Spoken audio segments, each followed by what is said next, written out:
Good afternoon, everybody. Welcome back to another one of my video reviews. And I just got back from seeing the movie Abigail, released by Universal Pictures. It's kind of like a reimagining of the original Dracula's Daughter movie. I'm gonna be honest, like I liked this one a lot more than I already thought I would. Ever since I saw the trailers, like I kind of knew what was gonna happen, but I still thought like it was still gonna be like a really fun vampire movie. And interestingly enough, like I've kind of gravitated more and more into liking vampire films because originally, like I just liked zombie films and slasher movies, like not any of the classic like Universal monsters or anything that's sort of related to those. But I feel like the vampire movie genre is kind of having a resurgence lately. Like last year we had Renfield, and then The Last Voyage of the Demeter.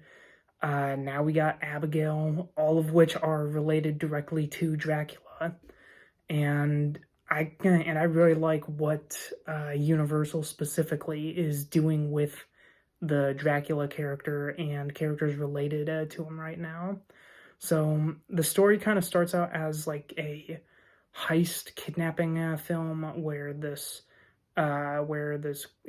groups of criminals led by Melissa Barrera, who was in the Scream movies. I still haven't seen those, but I liked her performance in this film. Um, she's sort of like the main character of this film, not exactly the leader, but there are these other characters, such as Catherine Newton's character, who's sort of like the hacker of the group. The person employing them is Giancarlo Esposito. I believe his name is Lambert, and that's about everybody that's about everyone that I recognize in this film. But I like most of their performances. I will get to the only one that I didn't really care for in this film a little bit later. But for the most part, I liked the acting. The whole heist angle was pretty good. I do kind of wish though that the trailers didn't really give away that this was a vampire film. Like like the movie kind of has a bit of a slow burn until they reveal that the title character Abigail is a vampire, right? But unfortunately, because of the trailer spoiling that in like the first 30 seconds of those videos, um, like you kind of already know what's coming. Like there's even this sort of little mystery about what's going on when the first few bodies start to drop, and Melissa Barrera and the rest of the crew have no idea what's going on. But because the trailer's already spoiled that Abigail's a vampire, like as the audience, like you know what's happening. So it kind of takes away from that whole mystery thriller angle. Um, but other than that, the story itself is pretty good. Where people kidnap Abigail, and as their crew starts to die off, they find out that she's the cause and she's a vampire, and that she tricked them. She like set up the whole plan so that she could like get some entertainment and kill these people. Um, there is another angle that I like where Abigail's father, named Christophe Lazar, I think his name was. Which, I mean, let's be honest, like it's Dracula. It's a reimagining of Dracula's daughter. Her father is Count Dracula. But the whole backstory about that is that the reason why they're kidnapping Abigail is so that her father, Christophe Lazar, can pay them. And and once they find out who that is, like his backstory is kind of explained, where he's a very powerful mob boss in the underworld. Like like some people even say that he's an urban legend because they've never even seen him. Like it's a lot like it's a lot like the mystique of like Kaiser Soze from the Usual Suspects, which I think they even said. I think the cast even said in interviews that like that was the angle that they were going for, about creating this very powerful like crime boss who is basically on that level of Soze. And that's why the crew like just starts freaking out when they find out that that Christophe Lazar is Abigail's father. But the story I thought was all right, save for the last act, I'd say. Although I will get to that in a second. The lighting I thought was great, especially the use of like shadows and like the dark.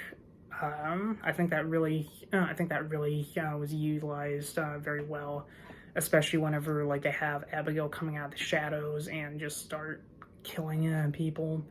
The cinematography and the shots were pretty good.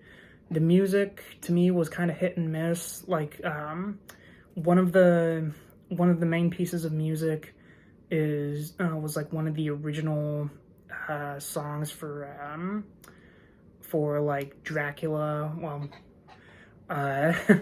not exactly for that movie specifically, but I do have like I do have a collection of the very first Universal monsters, like Bela Lugosi's Dracula, Boris Karloff's Mummy, and Frankenstein. And I noticed that they have this sort of like ballet music that plays for both the main menus of Dracula and the Mummy. And that's the same music that they use kind of like as the main theme of Abigail. And they also like remix it into different renditions depending on the situation in the film. Like those were great, but like the modern like hip hop or rap music that's used at sometimes, such as like the credits or like the opening where they kidnap the girl and take her to like that secluded house. That whole thing is those songs I don't really care for. So the music is hit or miss. Other than that, like basically everything else about the film is pretty good. And the effects are great. Like the kills I think are really good, especially for a vampire film. They do more than just like have Abigail like come up and suck people's blood. Like she literally rips people apart in this film, a few times, and like the way that like a vampire is killed in this film looks amazing. The effects for those scenes are just awesome.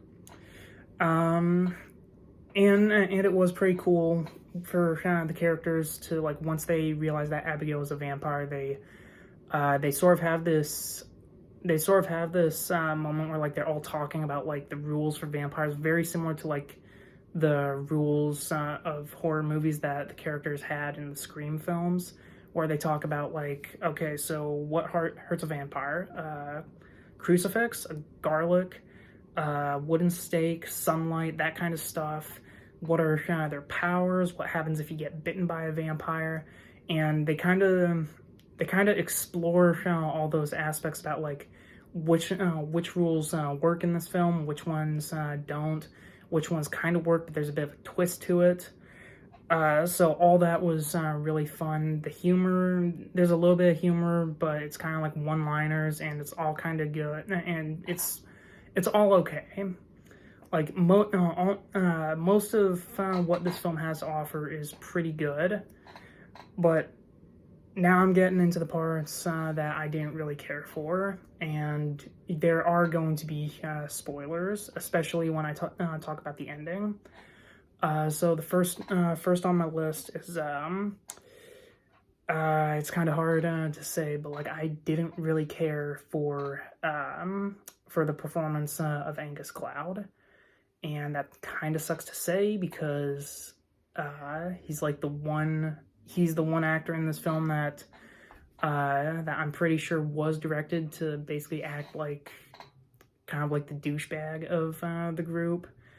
Um, and I don't think I've seen him in anything else, but I just found his character to be annoying, and his voice, where it sounded like he was constantly high, it just irritated me. And again, it really sucks to say this because, well, Angus Cloud passed away before the release of this film. In fact, they even dedicate this film in his memory. So it is a kind of a shame that I'm kind of ripping into his performance here when this was one of his final film roles, but I'm sorry, I just didn't like his acting in this film. Moving on from that, because the rest of the cast I thought was all right.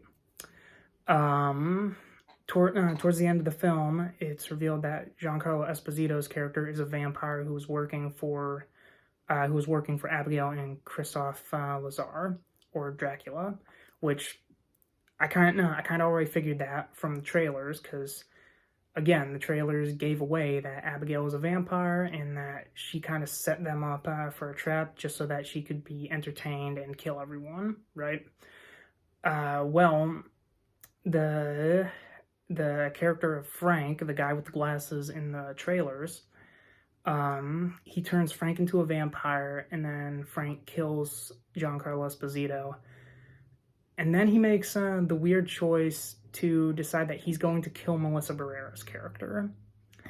And I get that early on in the film, they kind of had a bit of tension, that tension kind of carried out throughout the whole film. And he even said at one point that he even warns Melissa Barrera's character Joey not to screw with him.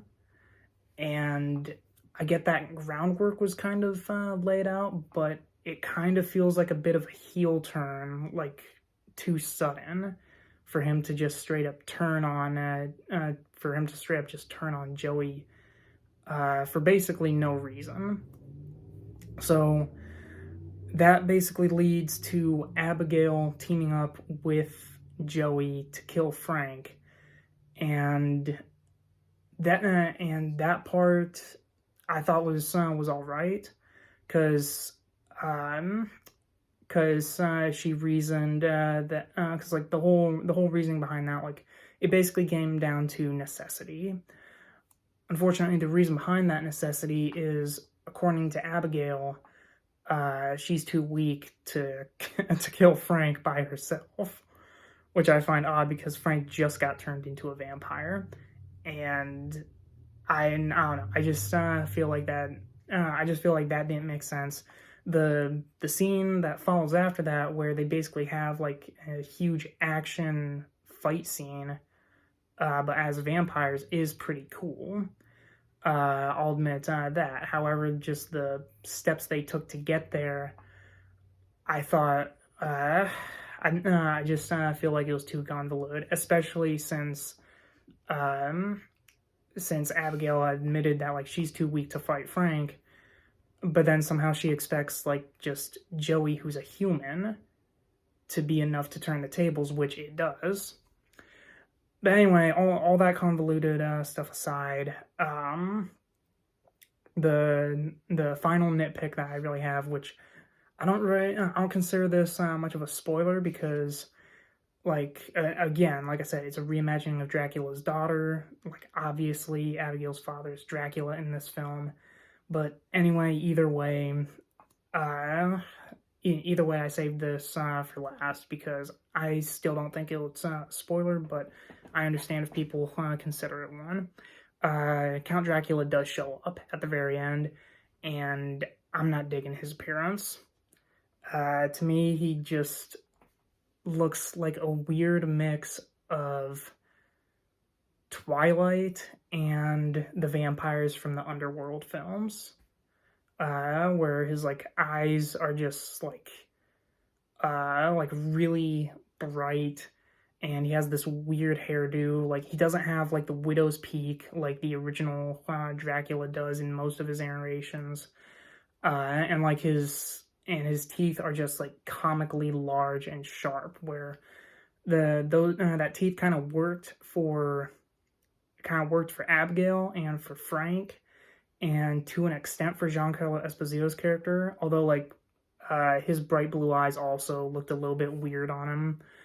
But for Dracula's short cameo, to me that one just takes the cake on just looking too silly in that movie. However, all that aside, I still liked this film.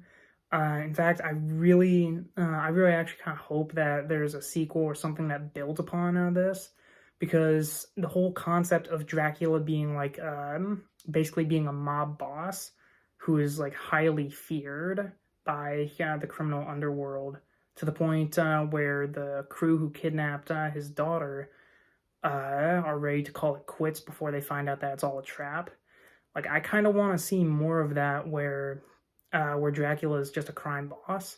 Like, there was sort of like a hint at that in the movie Renfield, with Dracula telling Renfield that his plan is to basically take over the world, and basically have everyone be his puppets. And like, he even takes it a little bit further towards the end of the film when he teams up with like the main crime family that's in that movie. But we never really got to see it like fully realized as like a gritty crime film. Like, I kind of want to see. I mean, it's stupid to say, but I kind of want to see like The Sopranos, but Dracula, if that makes sense. So all in all, I really liked this film. The good to me outweighs the bad by a ton. Just a few minor nitpicks here or there, and I'd love to see this like continue on as a series. But that's it for this film, and I will see you guys in the next review. Bye, everyone.